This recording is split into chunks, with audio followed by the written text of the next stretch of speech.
오늘은 권태와 무기력이라고 하는 감정에 대해서 살펴보도록 하겠는데요. 이 권태와 무기력이라는 감정이 왜 우리한테 중요하고 그 발생 원인 어떤 것이 있고 치유 방법은 어떤 것이 있는가를 제가 안내를 해 드리도록 하겠습니다. 여러분들이 공부를 할 때나 어떤 일 작업을 할 때 최근 들어서 피로감을 많이 느끼고 어떤 탈진 상태까지는 아니더라도 어떤 일에 대한 집중도가 많이 떨어지고 또 흥미나 재미가 없고 딴 생각을 많이 일으킴으로 인해서 어떤 공부나 일의 효율성이 굉장히 떨어진 상태에 좀 놓여 있다라고 할 때는 이 권태나 무기력감에 대해서 잘 이해를 하는 것이 꽤나 많이 도움이 될 겁니다. 왜냐하면은 이 엄밀하게 따지면은 이 권태나 무기력감 앞에서 우리는 항상 경험을 하게 됩니다. 하루에도 몇 번씩. 근데 우리가 그걸 자각을 잘 못하는 것이죠.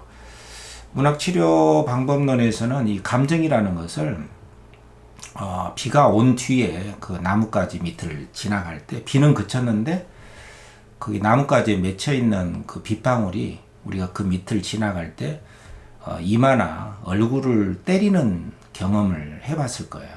감정이라는 것은 그와 같은 것이거든요. 그러니까 뭐 일반적으로 정의하기에 외부 자극에 대해서 반응하는 몸의 반응이다라고 감정을 정의를 하고 있는데 문학치료의 방법론에서는 감정은 그 즉각적으로 일어나는 무의식적인 반응인데 그것을 잘 자각을 못하고 나뭇가지에 맺혔던 그 빗방울이 나중에 이렇게 떨어져 가지고 맺혔던 것이 떨어져서 그때서야 어떤 그 아픔으로 다가올 때 또는 우연히 그 감정이 자각이 될 때 그때서야 그 감정을 느끼게 되는 것이에요. 그래서 여러분들이 이 권태나 무기력감도 하루에도 몇 번씩 경험을 할 수 있을 텐데 그걸 잘 자각을 못할 수가 있어요. 근데 이 감정은 인간이라면 누구나 느끼는 감정입니다. 사실은 좀 심각하게 이야기하면 권태나 무기력감을 경유하지 않고서는 행복감이나 자존감, 자신감, 어떤 주체성을 가질 수가 없어요. 말 바꾸면 진정한 의미에서의 행복감이나 자존감이라는 것은 이 권태와 무기력감을 경험을 하고 나서 얻은 행복감이 진짜 행복감이고 진짜 자존감이라고 할 수 있거든요.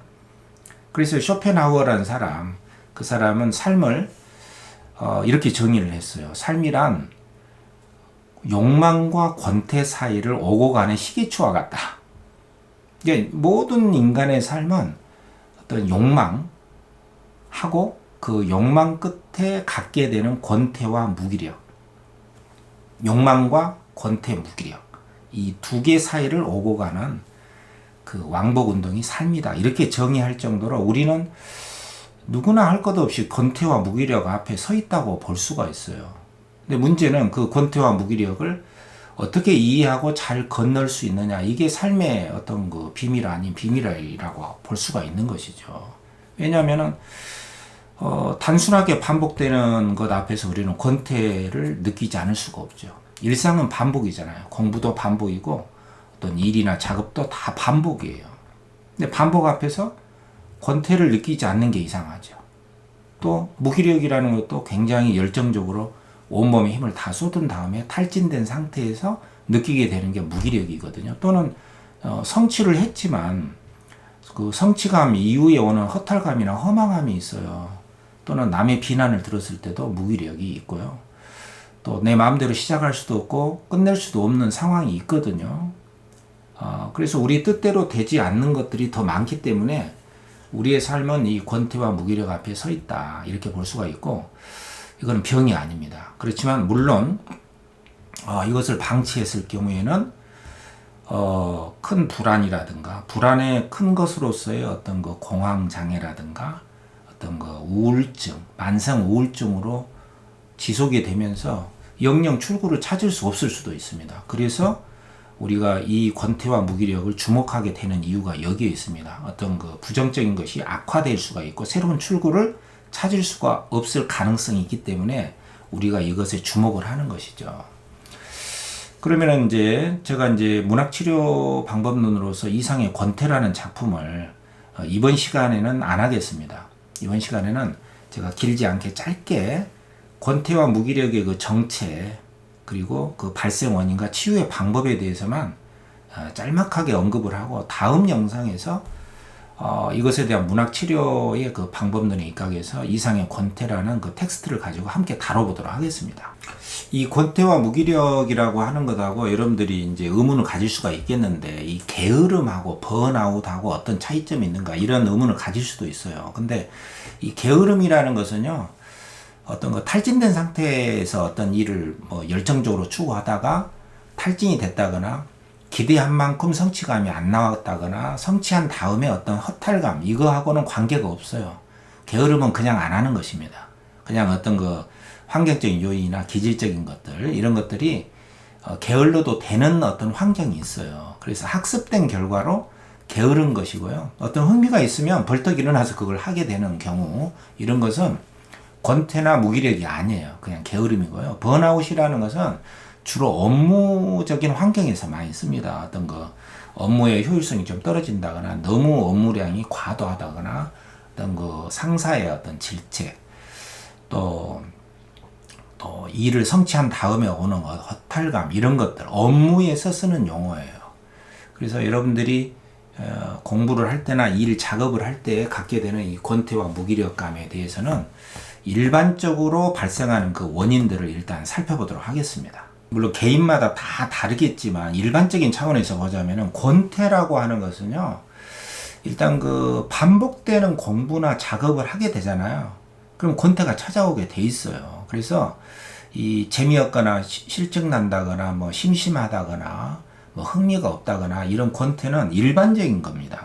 그리고 무기력이라고 하는 것은요, 한마디로 내가 힘을 쓸 수 없는 상태거든요. 이것을 통제감을 상실했다 이렇게 개념화해서 말을 합니다. 그러니까 내가 내 의지대로 시작을 할 수도 없고 끝낼 수도 없는 상황, 또 내가 어찌할 수 없는 상황들이 있거든요. 이렇게 내 통제감을 발휘할 수 없을 때 일반적으로 무기력감이 발생된다고 볼 수가 있어요.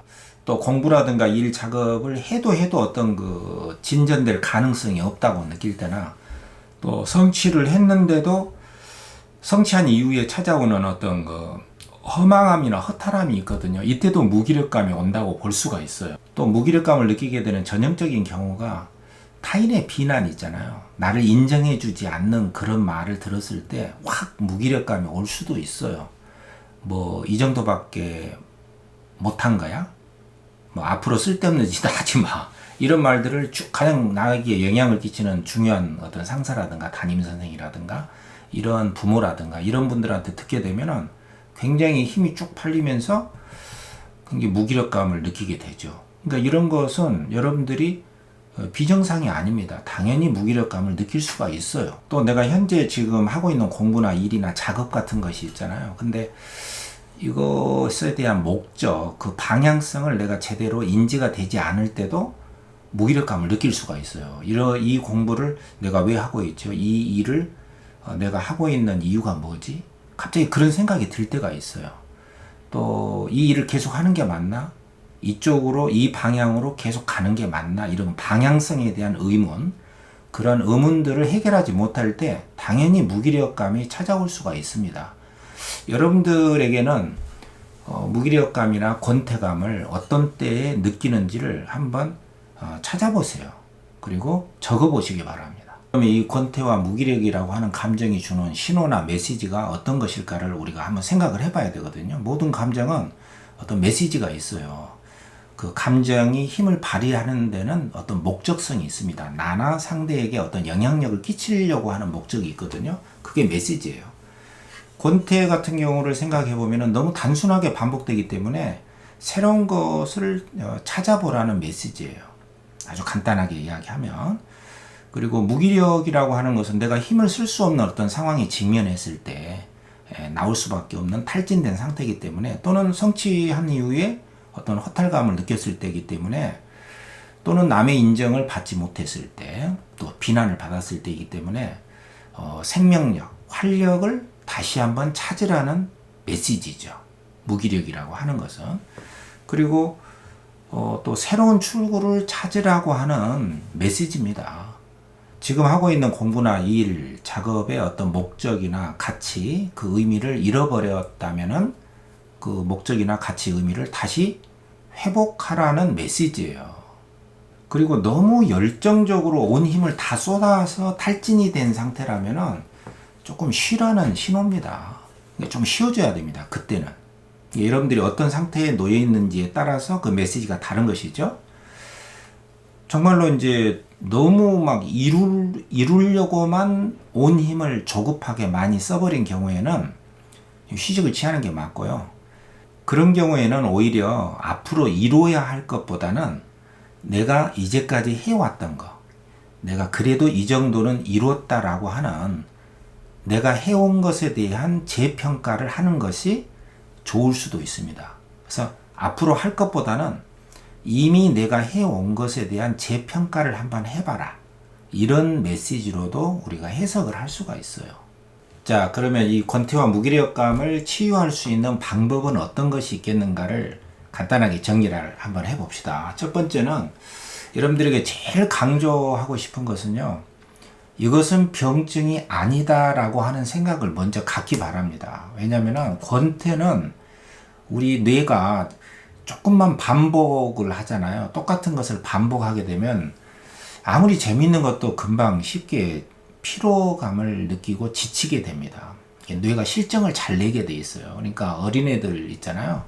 장난감을 이렇게 새로운 걸 주면 처음에는 가지고 놀다가 금방 실정을 내고 또 다른 걸 찾게 되는 것과 똑같아요. 그러니까 권태를 느낀다는 것에 너무 자책, 죄책감을 가질 필요가 없습니다. 그것은 새로운 것을 추구하려는 내 자신의 열망이다. 이렇게 해석을 하시기 바랍니다. 그리고 무기력감도 역시 마찬가지예요.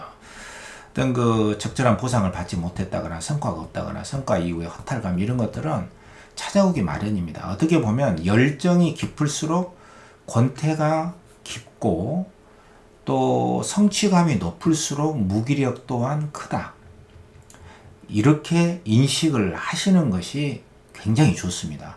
그러니까 이 감정 자체는 나쁜 것이 아니다. 자연스럽고 정상이다. 이렇게 생각을 하는 것이죠. 그 다음에 이제 두 번째는, 어떻게 보면은 이 권태와 무기력이라는 것은 깨어있는 자만이 누릴 수 있는 새로운 감각입니다. 이전에 경험하지 못했던 새로운 감각 체험이라고 보면 돼요. 감각 느낌 체험이다. 깨어있는 자의식의 표현이다라고 생각을 하셔야 돼요. 이상의 권태라는 작품에 보면 그 강원도의 깊은 산골에 들어가서 거기에 있는 사람들은 권태도 무기력도 없어요. 그러나 이상이라는 지식인이 가서 거기서 질식할 것 같은 권태, 죽을 것 같은 무기력감을 거기서 느끼거든요. 그러니까 어떻게 보면 이 권태와 무기력감은 깨어있는 자만이 느낄 수 있는 새로운 감각 체험이다. 이렇게 생각을 일단 하세요. 그게 정신건강상 좋습니다. 거기서 새로운 출구가 나오거든요. 그리고 이 권태와 무기력감은요, 어떤 그 공부나 어떤 일의 성과, 업무의 효율성을 위해서 견뎌내야만 되는 것 중에 하나예요. 그러니까 공부도 계속 학습은 반복이 되잖아요. 물론 새로운 걸 계속 알아간다는 즐거움도 있겠지만은 어쨌든 똑같은 어떤 그 학습 목표를 향해서 달려간다는 점에서는 견뎌내야 되는 것이고요.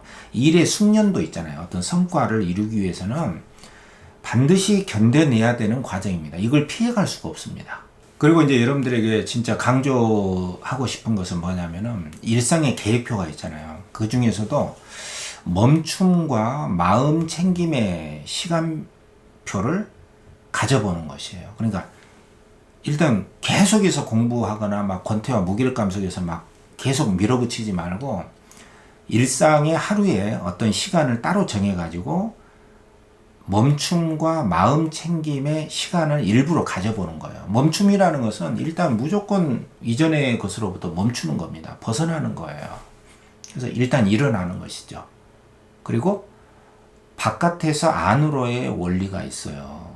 이제 바깥을 보는 거예요. 하늘, 바깥 풍경, 자동차, 하다못해 뭐 다른 교실, 다른 사무실, 다른 사람들을 보는 거예요. 그냥 멍하니 5분간 본다. 그리고 안으로 들어와서 내 몸에 어디 불편한 점이 있는가. 그것만 하는 거예요. 그게 일입니다. 그 시간을 5분, 10분 그냥 허용해 주는 거예요. 이게 멈춤과 마음 챙김의 시간이에요. 이 마음 챙김의 시간 속에서 나에게 들어오는 어떤 그 몸의 감각들이 있어요. 또 감정들이 있습니다. 그것을 받아주는 거예요. 울컥 눈물이 날 수도 있거든요. 서럽다, 서러움이 느껴질 수도 있어요. 그럼 상처를 많이 받았구나. 네가 많이 힘들었구나. 이대로 망할 것 같다. 죽을 것 같다. 그런 생각이 드는구나. 이렇게 내 감정을 들어오는 대로 느껴지는 대로 그대로 받아주는 거예요. 이게 내 감정을 알아주는 겁니다. 일종의 하루에 매일 한 10분이라도 꼭 정해가지고 멈춤과 마음 챙김의 시간을 가지세요. 이게 정서 환기의 시간입니다. 정서를 바꿔주는 거예요. 그리고 새로운 정서를 떠오르게 하는 것입니다. 그러려면은 그 시간에는 아무것도 하지 말고 그냥 호흡을 하세요. 처음에는 이제 밖으로 보라고 그랬잖아요. 이제 바깥 풍경을 보세요. 그냥 사람들도 보고 나무도 보고 새소리도 듣고 그냥 그게 할 일이야. 그냥 3분에서 5분 정도 이렇게 멍하니 그렇게 보고 있어요. 그리고 나서 이제 안으로 들어오는 거죠. 호흡을 하세요. 호흡. 항상 호흡이 들어오고 나가고 있잖아요. 호흡을 느껴보세요. 그 다음에 머리에서 발끝까지 감각 느낌, 신체 감각, 어디가 묵직하고 뻐근하고 쓰리고 조금 따끔거리고 감각을 느껴보는 거죠. 주로 이제 앉아서 해도 되고 서서 하세요. 서서 이렇게 바깥을 보면서 그 호흡도 느끼고 몸의 감각 느끼고 그 다음에 이제 감정을 느끼는 거예요. 서러움 같은 거, 상처받았구나, 망할 것 같다, 죽을 것 같다. 이것을 그대로 알아주는단 말이에요. 이런 것들을 통해서 이제 감정 정화가 일어나요. 그래서 나도 모르게 놓쳤던 감정, 아까 말했잖아요. 빗방울이 맺혔던 것이 나중에 떨어져서야 우리가 느끼게 되는 거. 이게 감정이야. 그때서야 감정을 느끼게 되는 거예요. 느껴야 정화가 되거든요. 그래서 감정 정화의 시간을 하루에 최소한 10분 정도는 가져라는 것이에요. 그러면은 권태와 무기력감을 바로 정면에서 느껴보고 오로지 그 감정 정화의 시간을 가져보는 것이 효과가 있습니다. 여러분들 이걸 꼭 실천을 하세요. 멈춤과 마음 챙김의 시간을 꼭 가져야 된다. 이 점을 꼭 강조를 드리고요. 그리고 이제 진짜 이 권태와 무기력이라는 감정의 힘을 느껴야 됩니다. 이 권태와 무기력이라는 감정의 힘을 느낀다는 것은 무슨 이야기냐면은 늘어져 있는데 어떻게 거기에서 또 느끼고 그럴 수 있느냐 이렇게 할지 모르지만 그 권태와 무기력이라는 감정 속으로 들어가야 됩니다. 오로지 그걸 즐기듯이 그 감정의 힘을 느낄 수가 있어야 돼요. 말하자면 우리가 이제 무기력이라든가 지루함의 시간 속으로 들어가게 되면 무의미함이 떠오르게 돼요. 그러니까 이걸 이제 무라고도 하고 무의미는 곧 우리의 무의식 세계로 들어가는 걸 말하거든요. 그 무의미가 떠오르게 돼요. 그러게 되면은 거기에서 이제 새로운 통찰이 일어납니다. 새로운 통찰이라는 것은 뭘 말하냐면은 기존에 내가 갖고 있었던 어떤 생각이나 감정들이 있죠. 그런 것들이 다 무의미하고 쓸데없다. 어떤 사회에서 요구했던 기준들 이런 것들이 다 한 발자국 멀어져 가는 느낌을 가질 수가 있어요. 이게 무의미입니다. 기존의 것들이 다 와랑창 무너지는 거예요. 그래서 이 권태와 무기력의 시간 속으로 들어가서 그것을 느껴보는 거. 그때 떠오르는 나의 감정들을 허용하고 그때 무의미함의 그 생각들 속에 주목을 하세요. 그것을 제가 하이데거하고 또 프랑스의 철학자의 말을 제가 잠깐 인용을 해드리겠습니다. 여러분들이 체험을 해봐야 되는데 일단 제가 읽어줄게요. 하이데거의 기분이란 개념이 색안경을 끼고 세상을 다르게 보는 것이라면 지루함을 경험하는 것은 평생을 쓰고 살았던 색안경을 벗어버리는 일이다. 그래서 지루함의 주파수를 맞추면 인생의 다른 면모들을 가장 순수한 시각으로 바라보게 된다.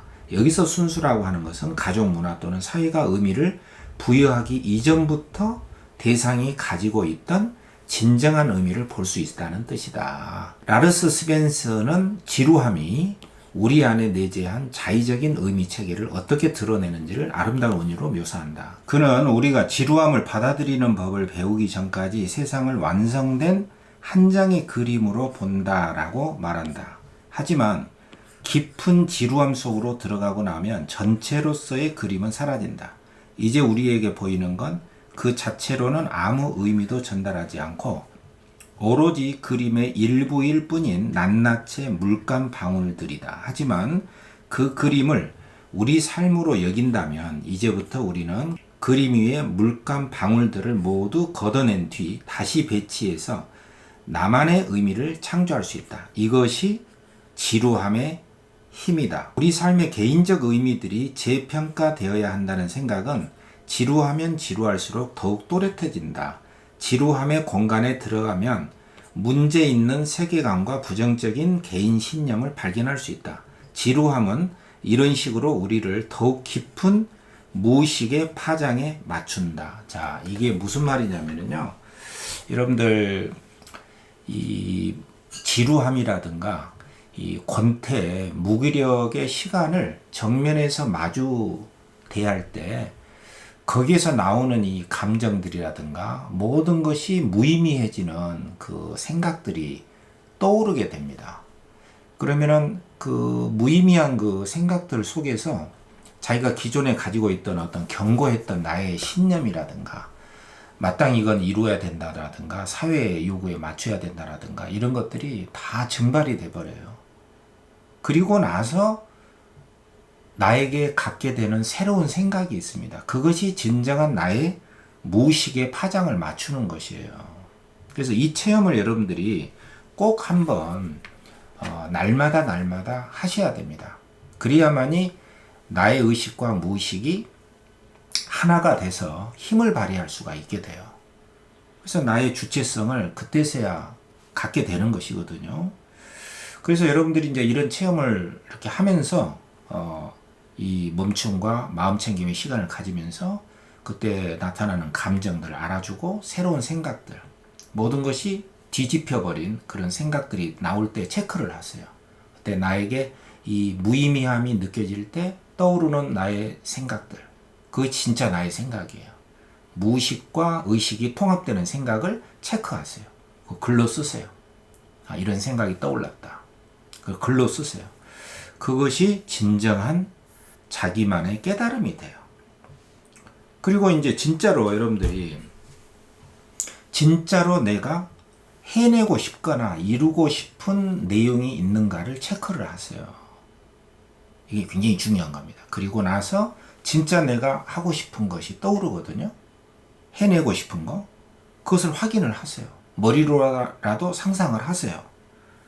그리고 이제 그 다음에는 비교를 하세요. 어떤 비교냐면은 과거에 내가 어떤 일을 실제로 했을 때하고 안 했을 때, 실천을 했을 때와 안 했을 때 그런 경험들을 한번 떠올려 보세요. 그럼 분명히 어떤 것을 실천했을 때의 그 기분이 더 좋았다. 어떤 경험을 해봤던 그것이 나에게 유익했다. 그 결과를 비교하는 시간을 꼭 가져보세요. 그 다음에 이제 실제로 실천을 할 때는 가장 만만한 것부터 해야 됩니다. 100% 실천할 수 있는 거. 그러니까 분량을 작게 정해야겠죠. 공부를 한다면 뭐 국어 2지문, 1지문, 수학 2문제, 또 일이나 작업 업무량도 굉장히 작은 것을 선택을 해서 가장 만만한 것을 선택을 해서 작은 성취감을 느껴보는 게 중요해요. 가시적인 것이 중요합니다. 그 체크를 하세요. 그래서 어떤 그 유명한 모델도 자기가 몸 만들기에 그렇게 집착하는 이유는 뭐냐면은 마음이라든가 지식은 눈에 보이지 않지만 나의 몸 만들기는 눈에 보이기 때문에 내가 이렇게 집착을 하고 있다 이런 말을 했거든요. 그래서 가시적으로 보이는 가장 작고 소소한 것, 만만한 것을 정해서 몸을 움직여라, 실천해라. 이것도 중요한 사항입니다. 이것은 여러분들이 이제 공부할 때 학습량이나 일이나 작업에서의 그 작업량하고도 다 해당되는 것이기 때문에 꼭 기억을 해서 실천을 하기 바랍니다. 그 다음에는 여러분들이 이 권태와 무기력감에서 벗어나기 위해서는 반드시 내가 공부라면 공부, 일이면 일, 이것의 목적과 가치를 꼭 생각을 하세요. 이것을 내가 왜 하고 있는가? 그리고 나는 어떤 쪽으로 가고 있는가? 방향성. 그리고 이것은 제대로 내가 하고 있는가? 옳은 방법론인가에 대해서 계속 생각을 하세요. 그래서 잃어버렸던 목적과 가치와 의미를 다시 한번 이 권태와 무기력 속에서 다시 한번 떠올려 보는 것. 이것이 새로운 활력을 가져다 주는데 굉장히 중요합니다. 그리고 이제 마지막으로 여러분들에게 꼭 부탁하고 싶은 것은 완벽주의에서 벗어나라는 것이에요. 물론 이제 이런 말은 여러분들이 들어봤을 수도 있는데, 완벽주의라는 것은 뭐 하려면 제대로 해라 라든가 확실하게 뭐 완결을 해라, 그렇지 않으면은 출발을 안 한 것만 못하다, 이런 것으로부터 벗어나는 것을 의미합니다. 그러니까 완벽주의는 사실은 굉장히 힘든 생각이에요. 강박으로 몰고 갈 수 있는 생각이기 때문에 여러분들이 그것은 너무나 좋죠. 그렇지만 이룰 수가 없습니다. 그렇게 완벽주의적인 생각에서 빨리 벗어나야 됩니다. 그것 대신에 그냥 소소하게 그냥 그럭저럭이라도 포기하지 않고 그럭저럭 한다. 그러니까 대충 뭐 한다 그런 뜻이 아니라 한꺼번에 몰아붙여가지고 완벽하게 끝내려고 할수록 빨리 권태와 무기력에 빠지게 되거든요. 그렇기 때문에 그럭저럭 포기하지 않고 그럭저럭 쉬지 않고 꾸준히 한다. 눈에 띄지 않지만 작은 것을 정해서 그거라도 하나하나씩 해가면서 그럭저럭 해 나간다. 이런 마인드를 가지시면 돼요. 그리고 무엇보다도 여러분들이 몸의 상태를 꼭 점검을 하셔야 됩니다. 너무 지쳐가지고 뭐 움직일 수 없다. 그럴 때는 무조건 쉬어야 됩니다. 그리고 필요하면은 약물이라든가 전문 상담사를 찾아서 같이 상담을 하는 것도 여러분들에게 도움을 줄 수가 있어요. 자, 오늘은 여러분들에게 권태와 무기력감의 그 발생 원인이라든가 그것이 주는 메시지, 그리고 치유 방법에 대해서 일단은 간단하게라도 이렇게 언급을 했는데 시간이 벌써 많이 가버렸어요. 그래서 일단은 이러한 것들에 대해서 아는 것이 필요합니다. 그리고 문학치료 방법론에서 실제로 텍스트를 가지고 정서 체험을 하는 것이 중요하거든요. 그러니까 정서를 아는 거, 내 감정을 아는 거하고 그것을 실제로 내 몸으로 느끼면서 정서 체험을 하는 것은 엄청난 간격이 있어요. 그래서 일단은 제가 말로만 이렇게 이런 것이 있다. 발생 원인이 뭐고, 그리고 그것이 주는 메시지는 뭐고, 그리고 치유 방법은 이런 것이 있다. 그리고 이것은 정상적인 감정이다. 이걸 제가 강조를 했고, 가장 강조를 했던 것은 마음 챙김과 멈춤의 시간을 하루에 반드시 가져야 된다는 것이에요. 이게 쌓이면서 흔히 말하는 마음의 근육을 갖게 됩니다. 이 마음의 근육은 실천의 문제지 말로 하는 게 아니거든요. 그래서 일단 오늘은 말로만 이렇게 제가 알려드렸고, 다음 시간에 이어서 이 무기력과 권태 텍스트를 가지고 실제로 짧게라도 체험을 하고 텍스트 읽으면서 그 방법론에 따라서 권태와 무기력에 대해서 이어서 살펴보기로 하겠습니다. 오늘 여기까지 하겠습니다.